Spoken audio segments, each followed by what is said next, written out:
নমস্কার বন্ধুরা, আজ আমরা আলোচনা করব এমন এক বিষয় যা বাইরে থেকে দেখলে আপনার আমার বা বহু মানুষেরই সাধারণ বলে মনে হতে পারে, কিন্তু ভেতরে ভেতরে রাজনৈতিক ও অর্থনৈতিক প্রভাব যা বহু দেশের জন্যই গুরুত্বপূর্ণ। চীনকে ছাড়াই কি এশিয়ার নতুন সাপ্লাই চেইন তৈরি হচ্ছে? আজ দিল্লিতে ভারত ও জাপানের মধ্যে যে ইকোনমিক সিকিউরিটি ডায়ালগ শেষ হলো, তা কেবল একটি সাধারণ বৈঠক নয়, এটি বেজিং এর গ্লোবাল ম্যানুফ্যাকচারিং আধিপত্যে বড় সড়ো ফাটল ধরার সংকেত বটে। নমস্কার, পল ইন্ডিয়া বাংলাতে আপনাদের সবাইকে স্বাগতম। আজ দিল্লিতে অনুষ্ঠিত হলো ভারত ও জাপানের মধ্যে দ্বিতীয় দফার অর্থনৈতিক নিরাপত্তার সংলাপ। সেমিকন্ডাক্টর থেকে শুরু করে কৃত্রিম বুদ্ধিমত্তা বা এআই, সব ক্ষেত্রেই এবার হাত মেলাচ্ছে টোকিও এবং নিউ দিল্লি। কিন্তু হঠাৎ অর্থনৈতিক নিরাপত্তা নিয়ে দুই দেশ এত চিন্তিত কেন? কেনই বা ক্রিটিক্যাল মিনারেলস এই নিয়ে জাপানের প্রযুক্তি আর ভারতের খনি আজ বিশ্বের আলোচনার কেন্দ্রে? আজ আমরা কোনো হাইপ ছাড়া একদম শান্তভাবে তথ্য দিয়ে বিশ্লেষণ করব এই ডিল আসলে ভারতের ভবিষ্যতের জন্য কতটা গুরুত্বপূর্ণ। যাই হোক, এই ভিডিওটি শুরু করার আগে একটা ছোট কথা আপনাদের উদ্দেশ্যে জানিয়ে রাখি।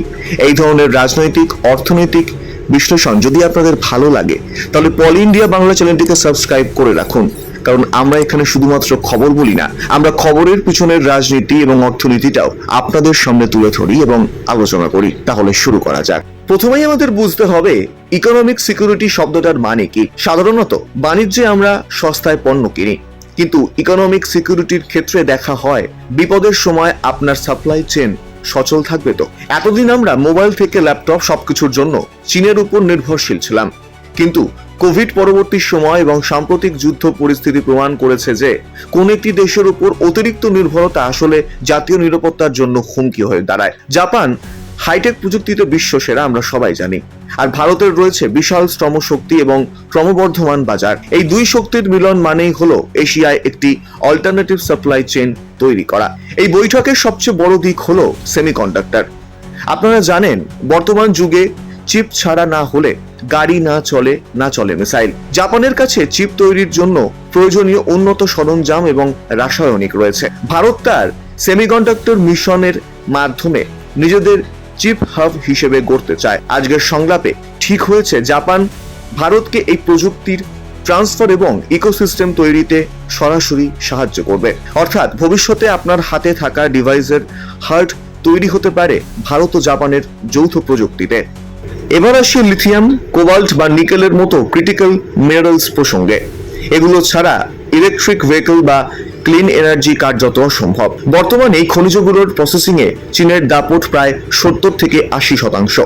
ভারত ও জাপান আজ সিদ্ধান্ত নিয়েছে যে তারা যৌথভাবে তৃতীয় কোনো দেশ যেমন অস্ট্রেলিয়া বা আফ্রিকান দেশগুলো থেকে এই খনিজ সংগ্রহ করবে এবং প্রসেসিং ইউনিট তৈরি করবে।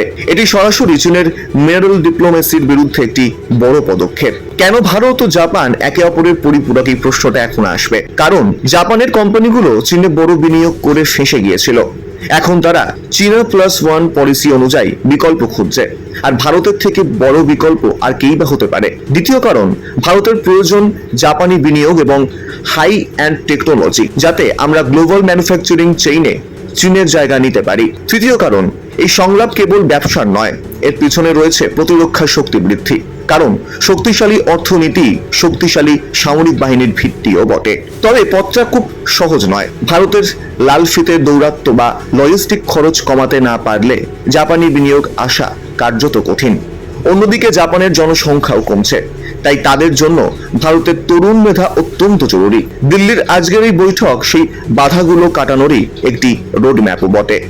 যাই হোক, এই বিশ্লেষণের শেষে একটা কথাই বলবো, ভারত ও জাপানের এই জোট কেবল এশিয়ার রাজনীতি নয়, বিশ্বের অর্থনীতির ভারসাম্য বদলে দিতে পারে। চীনকে টেক্কা দিয়ে ভারত কি পারবে বিশ্বের নতুন সেমিকন্ডাক্টর হাব হতে? আপনাদের কি মনে হয়? কমেন্টে অবশ্যই আমাদের জানান, এবং ভিডিওটা ভালো লাগলে লাইক করুন, শেয়ার করুন, এবং পল ইন্ডিয়া বাংলা চ্যানেলটিকে এবং ভূরাজনীতির এমন গভীর বিশ্লেষণের জন্য আমাদের চ্যানেলটি পল ইন্ডিয়া বাংলা চ্যানেলটিকে সাবস্ক্রাইব করতে কিন্তু অবশ্যই ভুলবেন না। তাহলে আসি, আজকের মতো এখানেই শেষ করছি। কথা হবে পরের ভিডিওতে।